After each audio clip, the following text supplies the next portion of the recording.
10 March family card বিতরণ উদ্বোধন করবেন প্রধানমন্ত্রী। মাসে 2,500 টাকা করে পাবেন সুবিধাভোগীরা।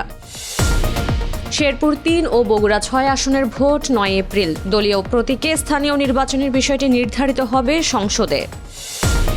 রাজ সাক্ষী করতে প্রসিকিউশনে ঘুষ লেনদেনের অভিযোগ খতিয়ে দেখবেন চিফ প্রসিকিউটর। কঠোর ব্যবস্থার হুঁশিয়ারি।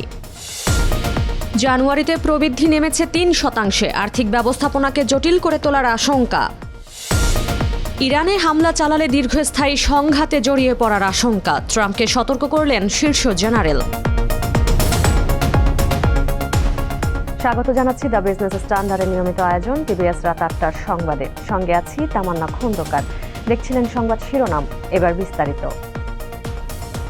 আগামী 10 মার্চ প্রধানমন্ত্রী তারেক রহমান দেশব্যাপী ফ্যামিলি কার্ড বিতরণ কার্যক্রম উদ্বোধন করবেন। 24 ফেব্রুয়ারি নারী ও শিশু বিষয়ক ও সমাজ কল্যাণ মন্ত্রী অধ্যাপক ডাক্তার আবু জাফর মোহাম্মদ জাহিদ হোসেন সাংবাদিকদের তথ্য নিশ্চিত করেন।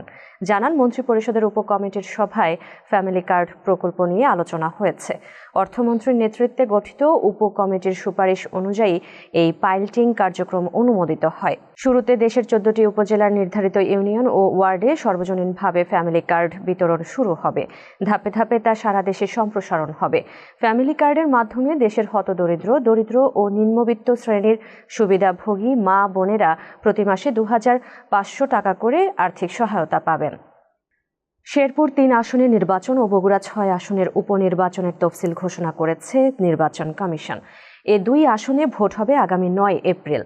24 ফেব্রুয়ারি রাজধানীর আগারগাঁওয়ের নির্বাচন ভবনে এই 2 আসনের তফসিল ঘোষণা করেন নির্বাচন কমিশনের সিনিয়র সচিব আখতার আহমেদ। তিনি বলেন, শেরপুর 3 এর একজন বৈধ প্রার্থী মারা যাওয়ায় সেখানে ভোট বাতিল করা হয়েছিল।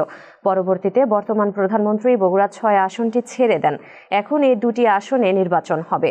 এদিকে স্থানীয় সরকার পল্লী উন্নয়ন ও সমবায় মন্ত্রী মির্জা ফখরুল ইসলাম আলমগীর বলেছেন, দলীয় প্রতীকে সিটি কর্পোরেশন সহ স্থানীয় সরকার নির্বাচন অনুষ্ঠানের চূড়ান্ত সিদ্ধান্ত নেওয়া হবে জাতীয় সংসদ থেকে।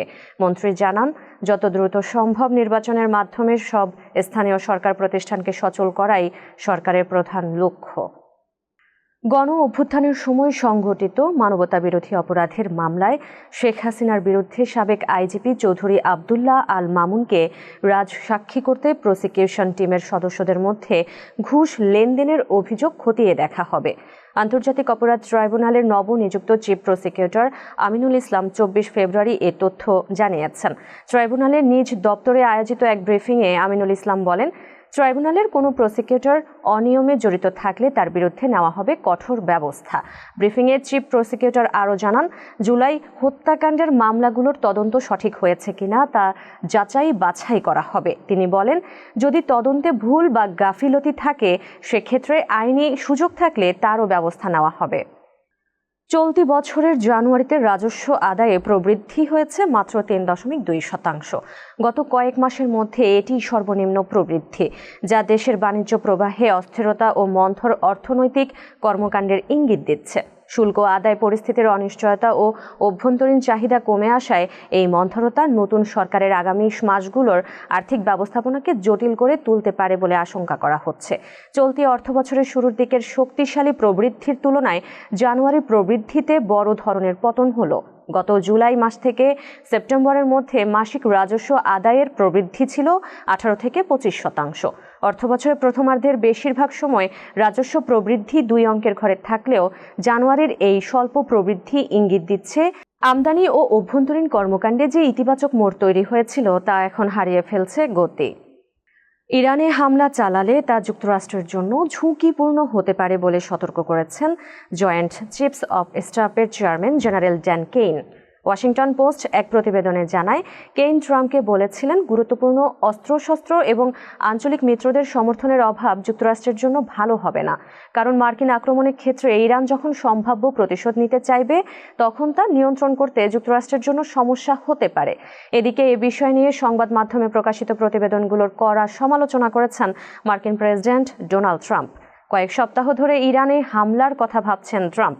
সম্ভাব্য যুদ্ধের প্রস্তুতি হিসেবে মধ্যপ্রাচ্যে বিশাল বাহিনীকে কেন্দ্রীভূত করছেন তিনি, যা এই অঞ্চলে বিশৃঙ্খলা ও সংঘাত ছড়িয়ে দিতে পারে বলে আশঙ্কা করছেন সামরিক বিশ্লেষকরা। দর্শক, এই ছিল টিভিএস রাত 8টার সংবাদে। এতক্ষণ সাথে থাকার জন্য ধন্যবাদ সবাইকে।